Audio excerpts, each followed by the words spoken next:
बंडखोर नितीन शेलार यांना शिवसेनेने उमेदवारी दिली। भाजपात पक्षनिष्ठेऐवजी व्यक्तिनिष्ठेला महत्त्व आहे असं नितीन शेलार यांनी म्हटलं। आयारामांमुळे निष्ठावंतांना तिकीट नाकारल्याचा आरोपही त्यांनी केला।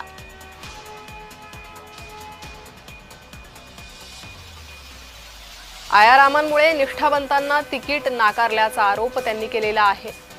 शिवसेनेकडून नितीन शेलार यांना उमेदवारी मिळालेली आहे। त्यांनी भाजपमध्ये बंडखोरी करून निवडणुकीच्या रिंगणात उतरण्याचा निर्णय घेतला होता आणि त्यानंतर त्यांना शिवसेनेकडून उमेदवारी मिळाली आहे।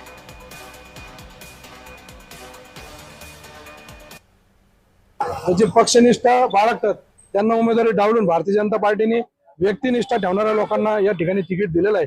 त्याच्यामुळे आम्ही नाराज होऊन आज शिवसेनेमध्ये एकनाथ शिंदे महाराष्ट्र राज्याचे उपमुख्यमंत्री यांच्या शिवसेना पक्षामध्ये आम्ही आज प्रवेश केलेला आहे आणि प्रभाग क्रमांक 3 मधून मी उमेदवारी करत आहे। की जनतेची सेवा आपल्याला हे करायचीच आहे आणि सर्वच पक्ष हे जनतेची सेवा करण्यासाठीच असतात। तर त्याच्यात माझी चॉईस ही शिवसेनेलाच होती, कारण हा शिवसेना हा पक्ष आक्रमक आहे आणि जनतेचा प्रश्न सोडवणार आहे।